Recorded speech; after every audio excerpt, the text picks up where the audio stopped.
I'm Kellie Nakahara, and here are today's top Hawaii headlines from the editors at the Honolulu Star-Advertiser. Also, huge mahalo to Long Drugs Hawaii for sponsoring the show. Head on over to your neighborhood Long Drugs for all your shopping needs. Harvey Weinstein has been sentenced to 16 years in prison for charges of rape and sexual assault. In December, a jury convicted the disgraced 70-year-old film executive after hearing testimony from an Italian actor and model. The woman said Weinstein assaulted her in a Beverly Hills hotel room during a film festival in 2013. The defense argued that Weinstein had consensual sex with two of the women he was charged with assaulting and that two others were making up the incidents entirely. The sentence will be added to the more than 20 years he has left to serve for a similar conviction in New York. Over the past 5 years, Weinstein has seen multiple claims leveled against him, many resulting from the Me Too movement. He has maintained his innocence in court. A series of brutal winter storms continues to cause problems across the mainland today.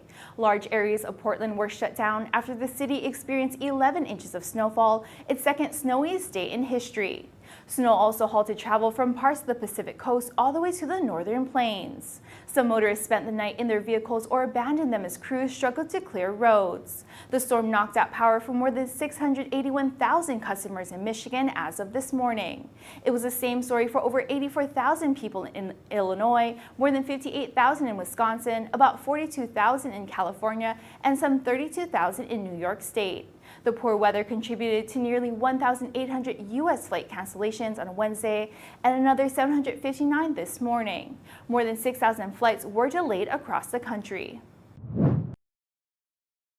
The United Nations has approved a resolution calling for Russia to end hostilities in Ukraine and withdraw its forces. The General Assembly voted 141-7 in favor of the resolution, with 32 countries abstaining. Belarus, Mali, Nicaragua, Russia, Syria, North Korea, and Eritrea voted against the resolution. General Assembly resolutions are not legally binding, but they serve as a measure of world opinion. The UN decision comes on the eve of the first anniversary of Russia's invasion of Ukraine. The war has killed tens of thousands on both sides and has reduced cities to ruins. Beyond Ukraine's borders, its impact has been felt worldwide in higher food and fuel costs and rising inflation. Neither side has shown a recent willingness to meet for negotiations as their troops continue the grueling fight for land. Long-term mortgage rates jumped to their highest level since November this week. Mortgage buyer Freddie Mac reported that the 30-year fixed-rate mortgage averaged 6.5% this week, up from 6.32% last week.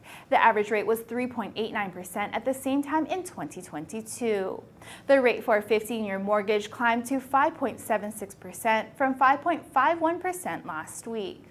It was at 3.14% 1 year ago. The high lending rates move in lockstep with Federal Reserve moves to cool the economy and tame inflation. Earlier this month, the Fed raised its benchmark lending rate by another 25 basis points, its eighth increase in less than a year. That pushed the central bank's key rate to a range of 4.5% to 4.75%. Analysts forecast two more increases this year to a range of 5.25% to 5.55%. Higher rates put pressure on the housing market because they can add hundreds of dollars a month in costs for home buyers. Hawaiian monk seal Kaimana has given birth to a pup, the first to be born in the main Hawaiian Islands this year. Wildlife officials said the birth took place on January 28th on a remote Oahu beach away from crowds. It was a very different scenario for Kaimana's own birth to matriarch Seal Rocky on Waikiki's Kaimana Beach in the summer of 2017. According to officials from the National Oceanic and Atmospheric Administration, Kaimana's pup appears to be doing well so far. She is being monitored daily by volunteers from Hawaii Marine Animal Response. Fifth graders from Kuhuku Elementary School have named the pup Ui Meaola, or Ui for short. The name means beautiful survivor and was inspired by the pup's safe birth during a moon phase with high tides and rough conditions. For more on these stories and all the latest headlines, subscribe to the Honolulu Star-Advertiser. Visit Hawaii's top source for breaking news online at staradvertiser.com and download the Star-Advertiser mobile app. Mahalo, have a great day, and we'll see you right back here tomorrow.